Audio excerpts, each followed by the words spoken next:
Welcome back, Red Sox Nation. Craig Breslow continues to make moves, none being yet the blockbuster that we have been waiting for, but there are whispers. Is a big move coming? The winter meetings shall reveal all. But for now, I'm Nick the Voice, joined tonight by Charlie. I just tripped over your name for some reason, like I've never met you before. Charlie Smith. I nearly called you Charles for some reason. Jeremy Schilling. We are the Bastards of Boston. Thank you so much for rejoining us. Now, the first thing I would like to do is pay memorial to a man who has served this organization greatly. Cooper Criswell is off the roster on his way to New York. This dude, as soon as I saw him being designated for assignment, going on waivers, I said, someone's going to pick the guy up. And, there's in the past, I've voiced a lot of support for Cooper Criswell. Starting pitching depth is not something that, makes sense to keep a guy like this around at this point. Wish him nothing but the best going to the Mets, but thank you, Coop, for your service. That one miracle year, just 2 years ago now. I'll always appreciate, I love these random players who sort of show up and put on just a good performance, and for some reason they become like, they hold a place in your heart. Do you guys have a player like that? Daniel Nava comes to mind. But as to Cooper Criswell, he can get outs at the big league level. He's shown he can do it. He can start and come in long relief. You don't really want to bring him in the middle of an inning because he has no velo and his strikeout rate's pretty low. But look, he can get outs. For me, you root for the guys that have a lower skill level because we relate to them better, right? At 42 years old, I probably have about 72, 73. Which Cooper Criswell throws harder than that, but you root for those kinds of guys. They're everyday guys. These freaks that can come out and throw 99. We can't relate to that. You know what I mean? So, they put on the Red Sox uniform and we root for him. But when it's just an everyday looking guy with an 88-mile-an-hour fastball, you kind of root for those guys. So, he, like you said, you alluded to the pitching depth. They go out and they get the Oviedo. And he gets pushed farther down. So what's he, like our 9th starter at this point? So I get the DFA, especially if you're going to move somebody on the 40-man and protect him from the Rule 5, which I think came over this week. So moves like that happen. I expected him to get picked up, and I expect him to pitch at the big league level and continue to get outs. So, nothing bad to say about the guy. He did everything that the Sox organization asked him to do, including go pitch in Worcester. So. Yeah, for me, thank you, Coop. His last appearance, he went 7 innings against Houston. That was the thing. We're like, all right, great. And then immediately after pitching, gone. So that was tough. And Jeremy already hit up on the fact that, we know he's not a strikeout guy. He's not a high velo guy. He's 29 years old. He's going on to 30. So there's no surprises. There's no building up in curiosity of, what could this guy be? We already know what he is. And so it was only a matter of time before somebody like that does get picked up. Wish him well and just moving forward. As far as a guy that I think I really liked, Nava was fun. There were a couple, but I think I'll go on the pitching side of things. For me, I actually liked a different Daniel, and this was Daniel Bard. Daniel Bard was actually somebody that I do miss, and they messed him up where they're trying to convert a reliever to a starter, and it just didn't work out. Didn't pitch, became a coach, and then went back into the game and became pretty good again as a closer. So yeah, probably Daniel Bard. I thought he was always fun. Can't say anything bad about him. Definitely. Now, when it comes to the Red Sox's offseason, one thing that we can, I think, say positively is that they're making moves relatively early. And these might not be the big moves that we wanted just yet.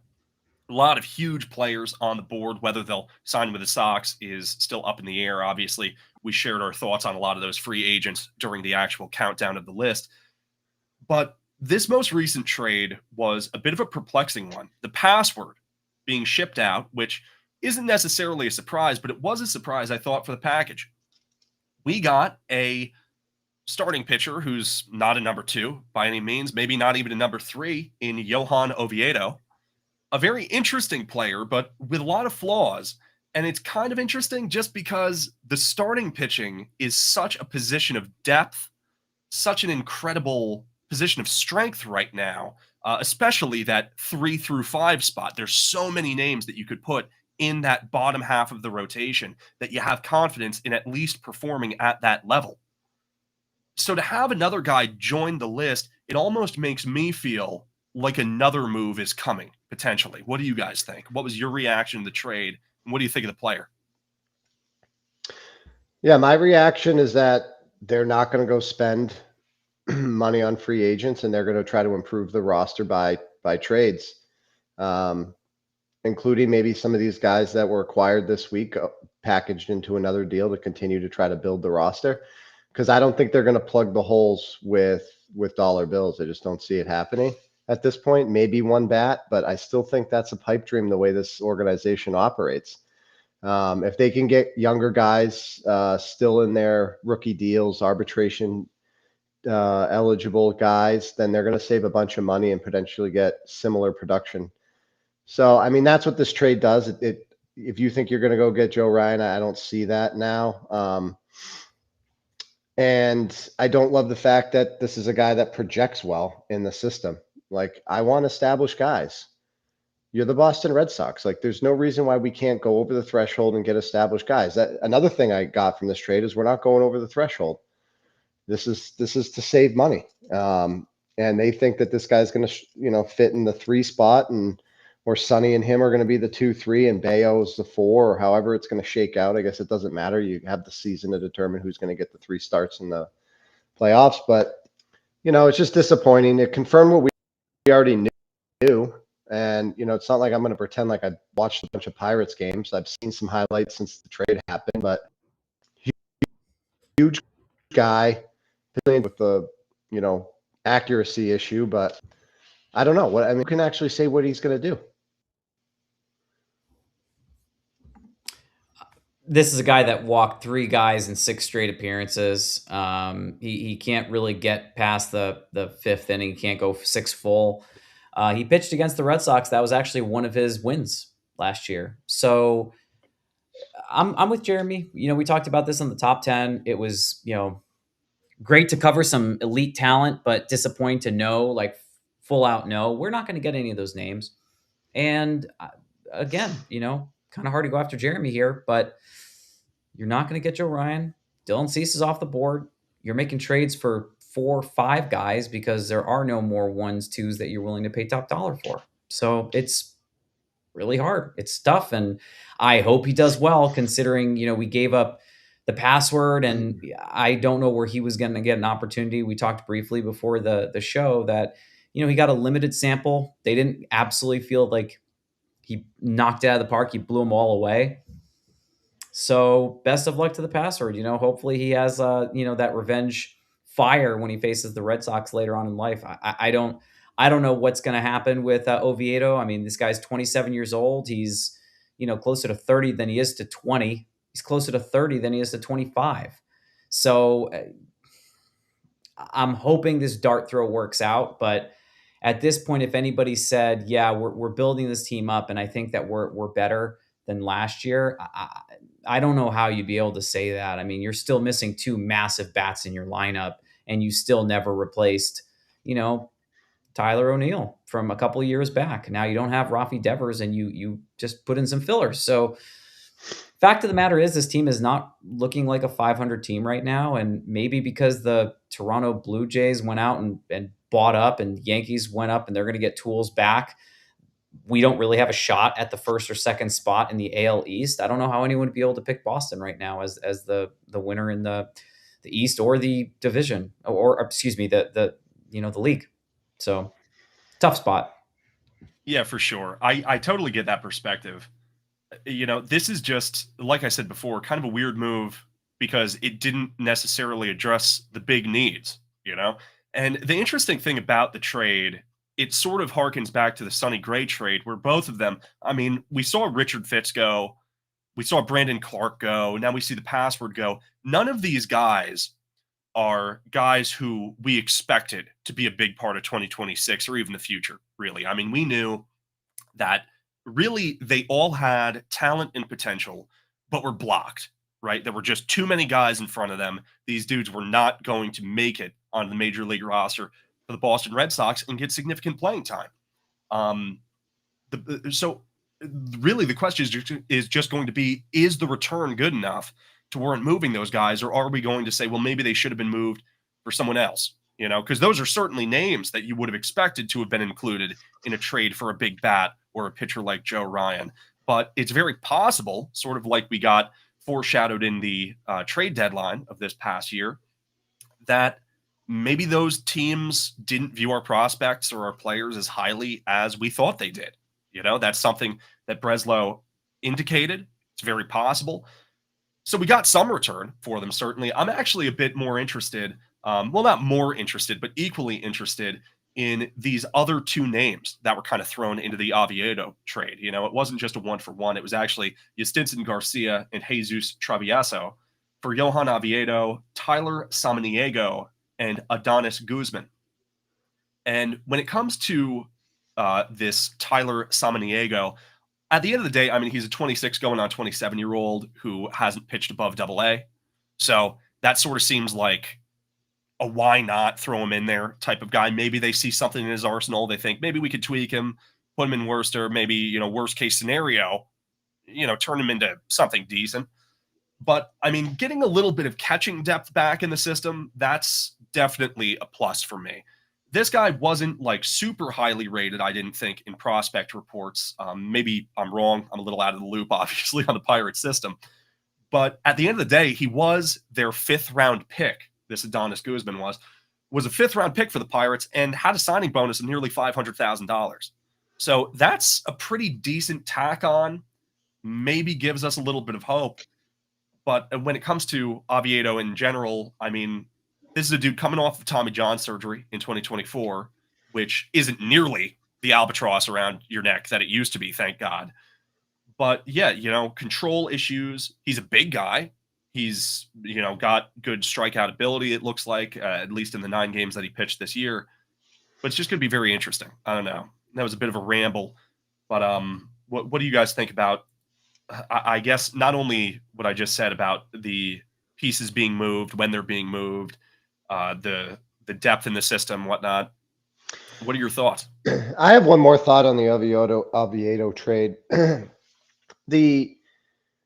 The idea that they go find talent that meets certain metrics but is underperforming, it's a small market mindset, right? It's trying to find broken pieces and with the belief that your system and Bailey's system is going to fix them. I don't believe that that's our path to being a World Series contender. A lot has gone into the revenue and how, the Sox are making more money essentially than anybody else. It's extremely frustrating that this is the deal that's going to happen. And I expect one or two more as we progress throughout the offseason. Obviously, the roster as it is right now is not how they're going to report to spring training because they do have to add, some pieces. They've got to make a decision on first base. They've got to make a decision on third base. But it's the small market mindset with which Breslow's being forced to operate, in my opinion. That's the most frustrating part for me. Obviously we all want them to go out and sign Schwarber or Alonso and be the first there, and like the Blue Jays did with Cease, but it's just confirmation since we've last spoken that this is how they're going to operate, and it's just incredibly frustrating. With regards to the catching prospect, I don't know anything about him. I'm not going to pretend to know anything about him. I hope that, the scouting that went into the trade happening, they maybe see where he's maybe a backup, but beyond that, I really don't know what to say. With Teal gone, they really had an issue there last year when Wong went down. So maybe that's what they see as him being kind of that third catcher. And I don't know if he's where he's going to start in the system, but I mean, you're just adding pieces. To me, it's just shuffling cards and having the same hand. You got 2 Jags. You got 2 just a guy type players. You have no idea what they're going to turn into. One was at single A at 21. That was your catcher, Adonis Guzman, and good on him. 2 for 5, had a home run in that game, but that doesn't necessarily translate to automatic success. He's 21 years old. I have no idea what's going to happen with him. The other guy's 26 years old. got up to AA, had an ERA just over 3, did have a little over 1 strikeout per 9 on the scale there, so that'll, get Terry a little excited where it matters. But I mean, 26 years old. This is supposed to be the team that goes out and gets their guy. I miss the days when the Red Sox were the team that made breaking news and signed so and so to 7 years or 8 years for 200 something million or 250 million, 300 million, because the last one felt like okay, we're trying to make it work, but no, delete. We wish we could just undo what we did with Rafi Devers. You give him a $300+ million deal, you trade him in year 2 of that deal. That doesn't show long-term commitment. That shows, I don't know if we completely made the right move, and we got to hit reset as best we can. And we're just going to try to not tell anybody and hopefully no one will notice that a $300 million player just got moved. So, yeah, I mean, here's the thing. The Red Sox are operating like a small market team. They're operating like the Oakland Athletics or, Miami Marlins, and it sucks. It really sucks. Like people want to say, oh, well, just because you spend the most amount of money doesn't mean you're going to get to the playoffs. I mean, just look at the Mets. It's like, well, that was an anomaly year. 9 times out of 10, if you spend the most amount of money, you're probably going to the playoffs. You can put that into your parlay, however you want to do it or whatever. I don't gamble. But, that's the thing. I mean, the Red Sox are operating at a fraction of the percentages that some of these other teams are operating at. And as far as the spend is going, same thing applies. The Red Sox, from one of the more recent articles that we saw as recently as last week, were operating at a profit, over $100 million in profit. Where did that money go? The pockets. It didn't go to the players. It didn't go to additional, teammates that could make this team great or better. And so it's just like we're just there. We're praying for the fact that fans are thankful that Fenway Park is still the oldest park in America, and there's a lot of rich, illustrious history here. But we're not going to do everything we possibly can to put a winning team on the field. We're going to do good enough, because good enough is great, apparently, and that's what's frustrating. This is a team that used to compete for titles, and now we're there. We're just a team that's playing against those other teams, because next year, honestly, it could be Toronto, LA all over again. LA could go for a three-peat. They've got the pieces, and Toronto just made some proper additions, and they're probably going to go get Bo Bichette. They're probably going to, they were making a run for Tucker. Have you heard anything with the Red Sox and Tucker, Red Sox and Bichette, anything serious? The answer is no, because one, they're not going to offer that kind of money. And two, I don't think any player wants to possibly come to a city, regardless of how much talent is there, and could potentially get moved in the second, third year of that deal. Like, they're showing a commitment to be in this spot. Rafi Devers showed a commitment, $300+ million to be here. And we said, no, we actually know we want to renege on this and say, no, we don't want this anymore. So I don't blame anybody who says we don't want to come to Boston. I really don't. I wasn't annoyed when like Jordan Montgomery didn't want to come to Boston. Like, he wasn't that great. He was a flash in the pan. Now he's awful. But there are other people that, yeah, I would like to see come to Boston. That's going to be glossed over. Even people that could run become the president of baseball operations or the general manager, they're also saying, nah, I'm good, bro, to the Boston Red Sox, because they also don't want to have a short shelf life. Craig Breslow's gone after 2026 if this team goes nowhere. Because why would we keep him? There's no reason to. Yeah, 100%. I think there's a lot of compelling points that you just raised. A lot of people are concerned with the financial state of this team, and specifically how unwilling to spend the wonderful financial state that it's in, on the team itself. We have about, $18 or $20 million to go, give or take, till the luxury tax. I think another, 20 million beyond that, roughly, until you hit that second threshold. Right now, the Red Sox are window shopping at the Dollar Tree. That really is their modus operandi. And, the further we get away from the Sonny Gray trade, the more I've really come to terms with, oh, no, he's our number 2. That, without question, was the budget, right? That was the brilliant Breslow crystal ball of saying, well, my God, how can I get us a frontline starter without paying for one? I know. I'll just trade for Sonny Gray and have the Cardinals give us $20 million to boot. And I'm a bit afraid about how that bodes for getting a bat, because right now we need two, right? That is the common consensus. We need two big bats, or at least one big bat with a second complementary bat is the language being used.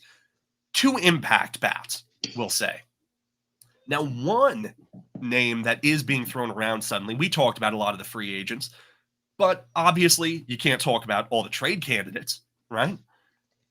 Here is the interesting thing, is the budget option of a guy like Alex Bregman right now, or Bo Bichette, or any other big name infielder that you can think of. The budget option might actually be the best option, which is the Ketel Marte trade rumors that have suddenly begun swirling again. Do you guys think that there's any validity to this guy? If so, do you want him? I mean, he is on a team-friendly contract, and he's a hell of a player. Do we know why Arizona would make him available? I mean, no idea. I mean, we've heard, rumors about I watched issues and whatnot, right? I watched the Lavello press conference from when his house was burglarized, and look, we tend to forget that these guys are human beings. And like, what would you do if you were at work and the police called and said, "Hey, you just got robbed"? Like, I don't immediately go to, "Hey, baseball's has to be the be all and end all." What I haven't done, because I watched that before we came on today, is go see if there's other things going on. So I don't know what kind of clubhouse guy he is.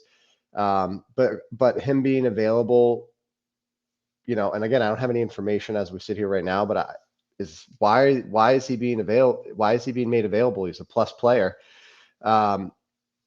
So, I'd want to know those things. I think one of the things that allowed the Red Sox to take that step forward was these guys clearly liked playing with each other. And I think Bregman was part of the reason why they kind of came together. But the big three are up. They obviously have a lot of chemistry and have been playing together a while. I think the clubhouse matters. And I think that's Alex Cora's strongest suit. I'm a Cora guy. You guys know that. But his ability to manage the personalities in the clubhouse, I think that's what makes him, a top 5, top 8 manager. If there's a clubhouse issue, I really don't want that coming in. I don't want that coming in. I don't want a veteran with an attitude problem with such a young roster. So I have to do some more research on that. I'm going to have to get into the depths of Twitter and figure out what kind of guy he is and what people have said about him. And if an ex-player has spoken on it, unless you guys have heard something. The one big thing that I remember about Ketel Marte was a fan saying something inappropriate about his mother passing away. And that got him really emotional on the field. I'm pretty sure that's what it was. I know it was about a member of his family passing. Well, that's expected. I mean, that's expected. What kind of jackass would do that? Kick that guy out exactly. That's what I remember him being in the news for, and it was uncomfortable. Let me see if I can. He said, I'm pretty sure something about his mother. So in June of 2025, a fan yelled a derogatory comment about his late mother during a game against the White Sox, causing him distress. And then teammates and his manager came and comforted him. That fan was ejected and has been banned by Major League Baseball, referencing his mom who had passed away 8 years prior. So I really don't know what somebody like Ketel Marte could possibly do that would upset his team. We are not a Diamondbacks podcast. We don't pretend to know what's going on in that clubhouse or what's going on with some of their players. Obviously, some of our players or former players are now members of the Diamondbacks. And we have that history with Torrey as well, before he completely architected the entire team and has built that team up. I don't know if he'd be willing to let somebody like Ketel Marte go, trade a player to the team that didn't give you your first chance, but did give you permission to give you or get you your first chance to manage. I don't know. I don't think there's any... 28 bombs from a position in need, though. He's a second baseman. He had 28 bombs, 78 RBIs, something like that. We need that from a first to third base. So if you get it from a little pop from the second base spot, it kind of, Meyer's would be your third baseman if they pulled the trade off, and you still need the first base resolved. The other thing I'll say about it is I don't trust this front office, and it's not necessarily Breslow. I don't trust that he's being given the okay monetarily. And so to me, this falls into the Red Sox or the interest kings. They're interested in everything. A decent player. There's a rumor, Heyman tweets, hey, Martell might be available. 6 minutes later, the Red Sox somehow are already interested in. And right. I put no, at this point in my Red Sox fandom, I put no stock in that. None. What's the offer? What I'm with you. If it's a trade, what are the players? Who are the players? Somebody leak the actual trade. If it's a free agent deal, leak what has been offered. Don't just say we're interested. There's no value in the Red Sox, whoever's doing it, leaking that they're interested. They're interested in everybody. Of course. I agree. And I understand for every team, they're interested in a bunch of players. It doesn't work out for a variety of reasons, but are they seriously interested? Are they actually putting together a package they think could trigger a deal? Of course not. The Red Sox aren't that team until they are, which is not going to be under the way John Henry's running this team. No, we're 0 for the moon here, guys. It's not happening. We're not getting any of those players. Ketel Marte is under contract 6 more years. He's there through 2031. He's 31, 32 years old. He's not getting younger. He has been consistent. Probably 3 of those years will be pretty good. Maybe you get lucky and you get 4 of those 6 to be of value. On paper, though, that's still a pretty good deal. If I'm Arizona, I want your house for somebody like that who's going to be good for the next minimum 4 of those 6 years. As you mentioned, Jeremy, in a position of need. It's not going to happen. It's just not going to happen. It's under $22 million, which is adorable. I mean, we'd be able to afford that, which is fantastic. But what are you going to give to them that makes it worth their while? You're going to have to part ways with, if they go, Jeremy, okay, cool. You guys want Ketel Marte? Understood. Great. We want Jarren Duran, probably one of your pitching prospects, and somebody else. You going to say yes to that? So Jarren Duran and what pitching prospect? I mean, could you do a Duran for Marte type of deal, or Duran? If they go Duran and Meyer, would you do it for Marte? I mean, I would do Duran for Marte straight up. You take a surplus and you fill a spot that we that's not pressing. I think pressing's first base and third base. They're going to ask for one of your 3. They're going to ask for Roman Anthony. They're going to ask for Marcelo Meyer, or one of those 2. Roman Anthony, in my eyes, I think is untouchable. Obviously, they just gave him a crazy contract. He's not going anywhere. But, I mean, I feel that in order to get somebody like that, you're going to have to give up a proper package. I mean, dude, look, some people thought we couldn't wait for the password to come up, and they just shipped him off with, for a number 4, number 5. I hope Oviedo can really turn out to be good. But, I mean, are we serious? I mean, if you add Marte and you don't add anyone else, we're still not there yet. Marte is not 2 power bats. That's one really good bat, but he's also left-handed. We have a lot of left-handed. Is he switching? Yep. Ah, shoot. I don't remember seeing him bat righty. But yeah, all right. So there you go. So I'm half wrong on that. I don't know. I don't see it being. We don't have enough stones in our pants to make the moves necessary in order to make this team like a proper threat in 2026. You're going to liquidate the farm. You're going to have to Dombrowski it to try to get pieces. And we're not doing it. We missed the boat when we didn't sign Cease. The one positive, the optimist's view of the Marte trade is the fact that, and this is something that I fully attribute to Red Sox payroll on Twitter, who has done a great job compiling stuff like this.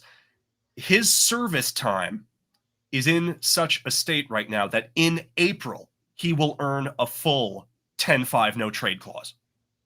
So maybe this is Arizona just realizing, man, this is our last time to trade him and maybe get full value.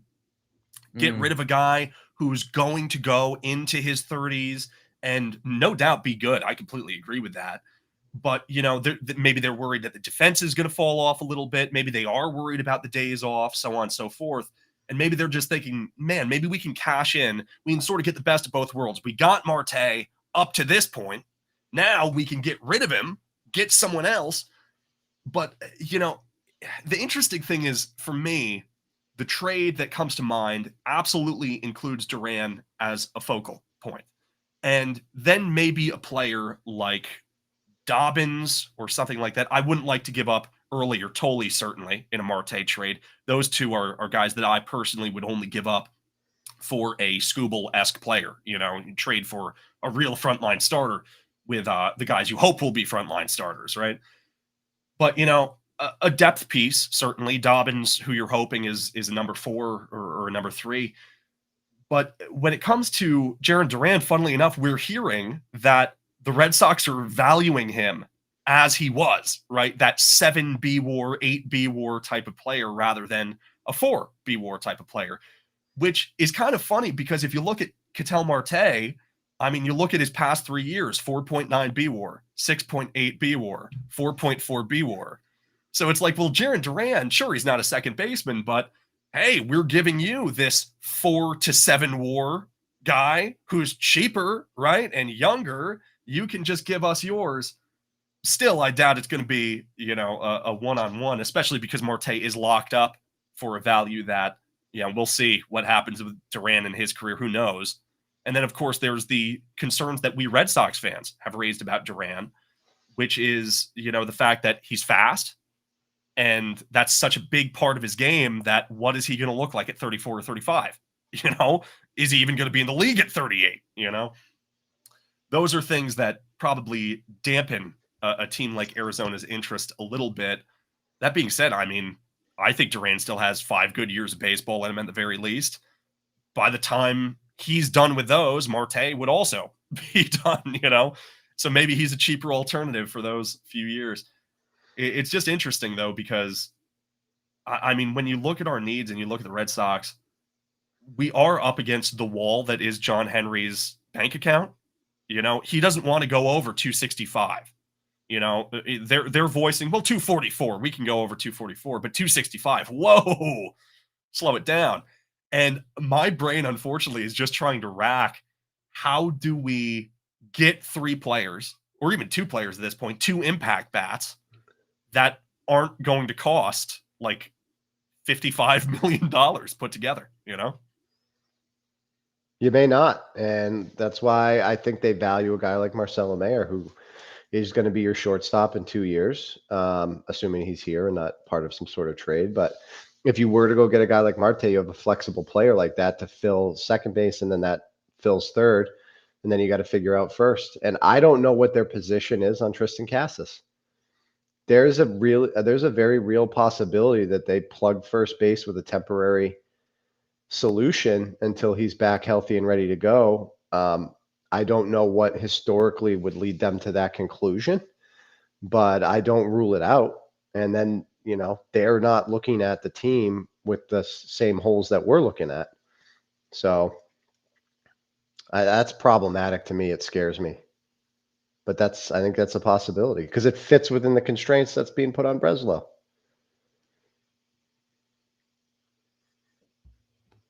I don't know what else to add to it. I mean, I feel like I'm kind of going to keep going in a circle if I talk about what we're doing as a member, as fans with Craig Breslow making decisions.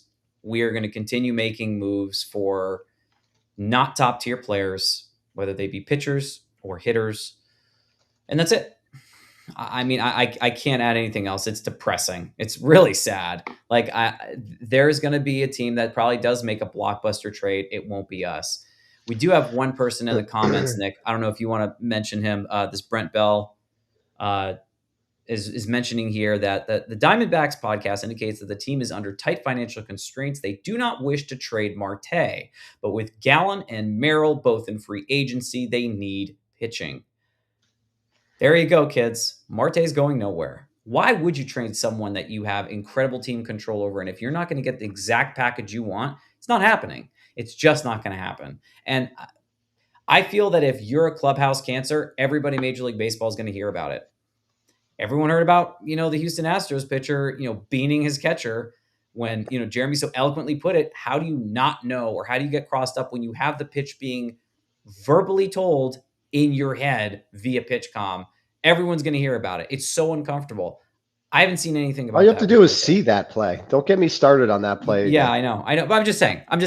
You're not seeing the same level of crap from within Marte's camp that you did with Framber. And let me be clear as we're getting close to signing off here. I'm still optimistic that there's time to improve the roster, right? The winter meetings start today. So those are happening. Who knows if something comes early this week.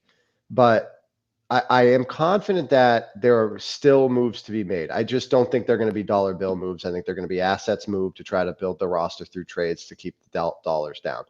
So I'm not where you are, Charlie, where it's I'm not as doom and gloom. I'm still optimistic. It's just I know what they want to be. I know that there's constraints in place, and I'm interested to see how Breslow, with those constraints, can improve this roster. He's gonna try.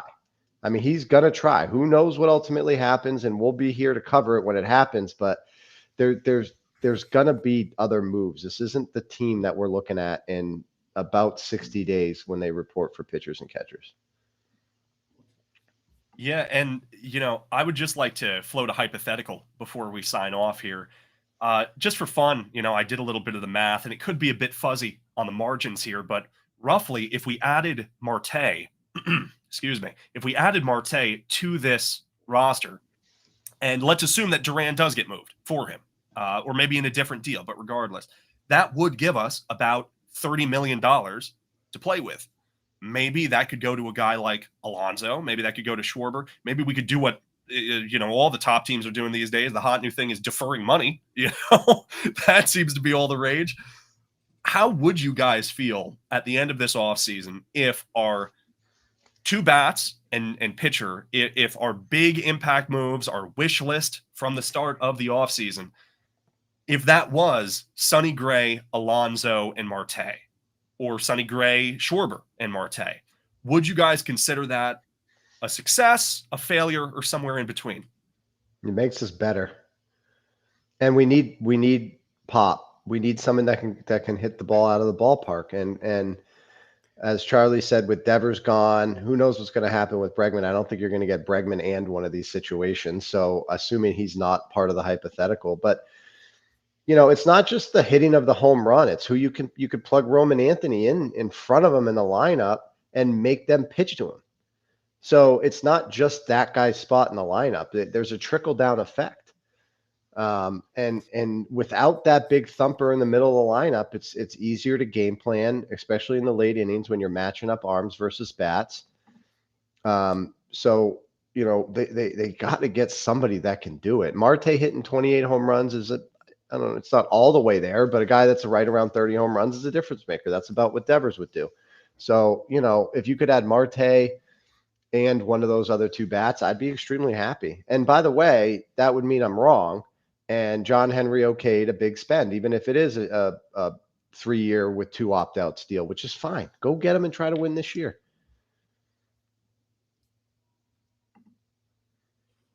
Nothing else to add. Fair enough. I think overall I'd be fine with it. I think that it would be a decent use of resources, unfortunately. And, the real payoff would, of course, be when opening day starts and we begin to watch, that's where everything's proven, ultimately. People will make signings and we think it's a great signing. And then opening day comes and you're like, who the hell is this guy? The pitcher is completely fallen off, or, the hitter has regressed. He looks like a shell of himself. We saw it with, all sorts of guys throughout history. Pablo Sandoval comes to mind, of an impact guy we thought we got and, turned into one of the worst contracts in Red Sox history at the time, maybe even retroactively, So thank you guys so much for joining us. Hopefully with the winter meetings, we will have some very interesting things to report on going forward. At the very least, there's going to be a lot of rumors. I mean, there always are at these times. I've been Nick, joined by Charlie and Jeremy. See, I got the name in one there. And we have been the Bastards of Boston. Thank you so much for listening, watching, and spending the time with us. We'll see you next time. Go Red Sox. Take care.